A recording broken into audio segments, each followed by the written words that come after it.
So Darshan and gang ವಿಚಾರವಾಗಿ ರೇಣುಕಾಸ್ವಾಮಿ ಹತ್ಯೆ ಸಂಬಂಧಪಟ್ಟ ಹಾಗೆ ಈಗ ಒಂದಷ್ಟು ಅಪ್ಡೇಟ್ಸ್ ಹೊಸದಾಗಿ ಸಿಗ್ತಾ ಇರೋದು. ಇನ್ನು ರೇಣುಕಾಸ್ವಾಮಿ ಮರ್ಮಾಂಗಕ್ಕೆ ಹೊಡೆದು ಕೊಲೆ ಮಾಡಲಾಗಿದೆ ಅನ್ನೋದು.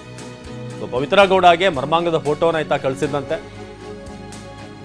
ರೇಣುಕಾಸ್ವಾಮಿ ವಿಕೃತಿಯ ಬಗ್ಗೆ ಕೇಳಿ ಕೆರಳಿದ್ದಂತ ದರ್ಶನ್, ಪವಿತ್ರ ಹೇಳಿದ್ದನ್ನ ದರ್ಶನ್ಗೆ ತಿಳಿಸಿದ ಪವನ್ ಅನ್ನುವ ವ್ಯಕ್ತಿ ಏನಿದ್ದಾನೆ, ಸೊ ಆತ ಪವಿತ್ರ ವಿಚಾರವನ್ನ ಹೇಳಿದ್ದಾನೆ. ಪವಿತ್ರ ಗೌಡರ ಮನೆ ಕೆಲಸದ ಹುಡುಗ ಪವನ್.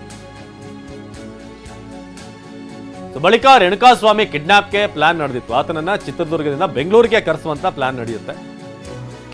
ಪಟ್ಟಣಗೆರೆ ಶೆಡ್ನಲ್ಲಿ ರೇಣುಕಾಸ್ವಾಮಿಯ ಕೊಲೆ ಆಗಿತ್ತು. ಕೊಲೆಯಾದಂತ ಬಳಿಕ ಮೃತದೇಹವನ್ನ ಬೇರೆ ಕಡೆ ವಿಲೇವಾರಿ ಮಾಡುವಂತ ಕೆಲಸ.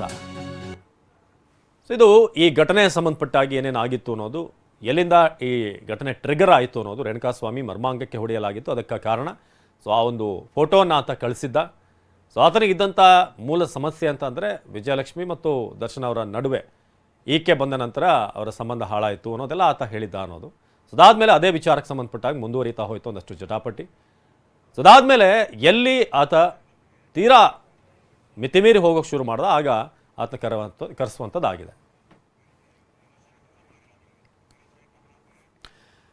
ಇನ್ನು ಸದ್ಯಕ್ಕೆ ಪೊಲೀಸ್ ಕಸ್ಟಡಿಯಲ್ಲಿರುವಂಥ ದರ್ಶನ್ ಬೆಳಗ್ಗೆ ಉಪಹಾರವನ್ನು ಕೂಡ ಸೇವಿಸಿಲ್ಲ ಅನ್ನೋದು ಗೊತ್ತಾಗ್ತಾ ಇದೆ.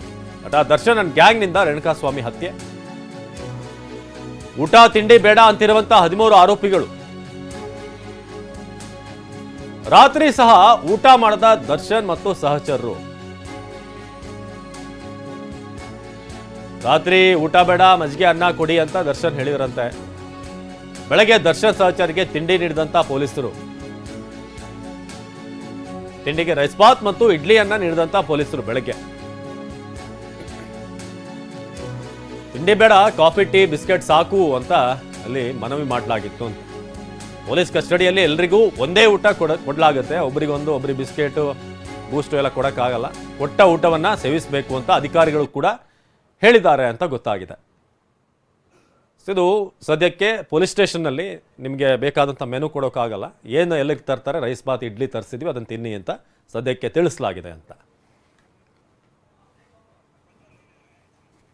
ಪ್ರಜ್ವಲ್ ಈ ಬಗ್ಗೆ ಹೆಚ್ಚಿನ ಮಾಹಿತಿಯನ್ನು ನೀಡ್ತಾರೆ ನೇರ ಸಂಪರ್ಕದಲ್ಲಿ. ಪ್ರಜ್ವಲ್, ಈಗ ರಾತ್ರಿ ಕಳೆದಿರುವಂಥ ದರ್ಶನ್ ಅಂಡ್ ಗ್ಯಾಂಗ್ ಸದ್ಯಕ್ಕೆ ಏನೇನು ಆಗ್ತಾ ಇದೆ ಅಲ್ಲಿ ಸ್ಟೇಷನ್ ಸಂಬಂಧಪಟ್ಟ ಹಾಗೆ ಉಪಹಾರದ ವ್ಯವಸ್ಥೆ ಅಂತದೆಲ್ಲ ಕೂಡ, ಅದಕ್ಕೆ ಏನು ಅಪ್ಡೇಟ್ ಇದೆ ಅಂತ ಈಗ? ಅವಿನಾಶ್, ಈಗ ಸದ್ಯಕ್ಕೆ ಅನ್ನಪೂರ್ಣೇಶ್ವರಿ ನಗರ ಪೊಲೀಸ್ ಠಾಣೆಗೆ ಬೆಂಗಳೂರು ನಗರ ಪೊಲೀಸ್ ಆಯುಕ್ತ ದಯಾನಂದ್ ಅವರು ಭೇಟಿಯನ್ನು ನೀಡಿದ್ದಾರೆ. ಕೇಸಿನ ಬಗ್ಗೆ ಒಂದು ಮಾಹಿತಿಯನ್ನು ಪಡ್ಕೊಳ್ತಿದ್ದಾರೆ.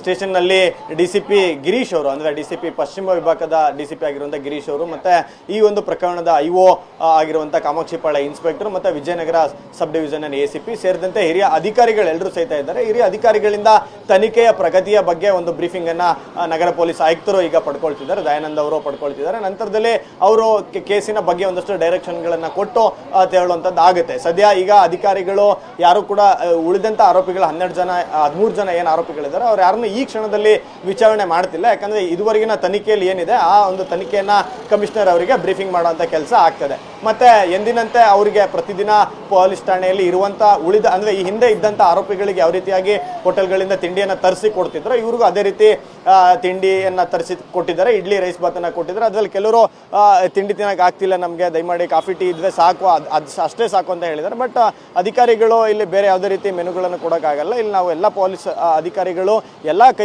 ಅರೆಸ್ಟ್ ಮಾಡ್ಕೊಂಡು ಬಂದಂಥ, ವಶಕ್ಕೆ ಪಡ್ಕೊಂಡು ಬಂದಂಥ ವ್ಯಕ್ತಿಗಳಿಗೆ ಏನು ತಿಂಡಿ ಊಟ ಅಂತ ತರಿಸಿ ಕೊಡ್ತೀವಿ ಅದನ್ನೇ ತಿನ್ನಬೇಕು. ಮತ್ತು ಇಲ್ಲಿದ್ದಾಗ ಆರೋಗ್ಯವಾಗಿ ಊಟ ತಿಂಡಿಯನ್ನು ಮಾಡಬೇಕು, ಮತ್ತು ಮೆಡಿಕಲ್ ಟೆಸ್ಟ್ಗಳು ಇರ್ತವೆ ಅನ್ನೋದನ್ನ ಸೂಚನೆಯನ್ನು ಕೊಟ್ಟಿದ್ದಾರೆ. ರಾತ್ರಿ ಸಹಿತ ದರ್ಶನ್ ಅವರು ಸಹಿತ ಏನೋ ಸೇರಿದಂತೆ ಉಳಿದವರು ಏನು ಊಟ ಮಾಡಲಿಕ್ಕೆ ಅಷ್ಟೊಂದು ಇಂಟ್ರೆಸ್ಟ್ನ ತೋರಿಸಿಲ್ಲ. ಅವರೆಲ್ಲರೂ ಕೂಡ ಮಾನಸಿಕವಾಗಿ ಕುಗ್ಗು ಹೋಗಿದ್ದಾರೆ ಅಂತೇಳಿ ದರ್ಶನ್ ಎಕ್ಸ್ಪೆಷಲಿ ಈ ಒಂದು ಕೇಸ್ನಲ್ಲಿ ಪೊಲೀಸರ ಕೈ ಮುಗಿದು ಬೇಡ್ಕೊಂಡಿದ್ದಾರೆ. ಯಾಕಂತಂದ್ರೆ ಈ ರೀತಿ ಆಗುತ್ತೆ ಅಂತೇಳಿ ಅಂದ್ಕೊಂಡಿರಲಿಲ್ಲ, ನನ್ನ ಜೀವನ ಹಿಂಗಾಯ್ತು ಅನ್ನೋ ಒಂದು ನಿಟ್ಟಿನಲ್ಲಿ ತನಿಖಾಧಿಕಾರಿ ಮತ್ತು ACP ಚಂದನ್ ಅವ್ರ ಮುಂದೆ ಕೈ ಮುಗಿದು ಕೇಳ್ಕೊಂಡಿದ್ದಾರೆ. ನನ್ನನ್ನು ಬಿಟ್ಬಿಡಿ ಅಂತಲ್ಲಿ ನಿನ್ನೆ ಇನಿಷಿಯಲಿ ಎಲ್ಲ ಕೇಳ್ಕೊಂಡಿದ್ರು. ಅದಾದಮೇಲೆ ಕಾನೂನು ಪ್ರಕಾರ ಏನು ಮಾಡಬೇಕು ಅದನ್ನು ಅಧಿಕಾರಿಗಳು ಮಾಡ್ಕೊಂಡು ಹೋದಂಥ ಸಂದರ್ಭದಲ್ಲಿ ಸಹಿತ ಸಾಕಷ್ಟು ಕುಗ್ಗಿ ಹೋಗಿದ್ದಾರೆ ಅನ್ನೋದು ಈಗ ಇರುವಂಥ ಮಾಹಿತಿ. ಆದರೆ ಪೊಲೀಸ್ ತನಿಖೆ ಪ್ರಕಾರ ಇವರು ಹಲ್ಲೆ ಮಾಡಿದಂಥದ್ದು ಆತ ಅವನ ರೇಣುಕಾಸ್ವಾಮಿ ಏನಿದ್ದಾನೆ ಆತ ಪವಿತ್ರ ಗೌಡನಿಗೆ ಫೆಬ್ರವರಿ 27ರಿಂದ ವಿವಿಧ ಇನ್ಸ್ಟಾಗ್ರಾಮ್ ಅಕೌಂಟ್ನಿಂದ ಚಾಟನ್ನು ಮಾಡಿ ಆತನ ಮರ್ಮಾಂಗದ ಫೋಟೋಯಿಂದ ಹಿಡಿದು ಮತ್ತೆ ನೀನೇ ನಮ್ಮ ಬಾಸಿನ ಸಂಸಾರವನ್ನು ಹಾಳು ಮಾಡ್ತಿದ್ಯಾ ಅಂತ ಹೇಳುವಂಥದ್ದು ಸೇರಿದ್ರೆ ಸಾಕಷ್ಟು ರೀತಿಯಲ್ಲಿ ಕೆಟ್ಟದಾಗಿ ಅಶ್ಲೀಲವಾಗಿ ಬೈದು ಫೋಟೋ ವಿಡಿಯೋಗಳನ್ನೆಲ್ಲ ಕಳಿಸಿದ್ದಾನೆ. ಇದಾದ ನಂತರ ಇವರು ಒಂದು ವಾರ ಪ್ಲಾನ್ ಮಾಡಿ ಅವನನ್ನ ಕರ್ಕೊಂಡ್ಬಂದು ಕಿಡ್ನಾಪ್ ಮಾಡಿ ಹೊಡೆದು ಕೊಲೆ ಮಾಡಿರೋಂಥದ್ದು ಈಗ ಗೊತ್ತಾಗಿದೆ ಅವಿನಾಶ್. ಧನ್ಯವಾದ ಪ್ರಜ್ವಲ್.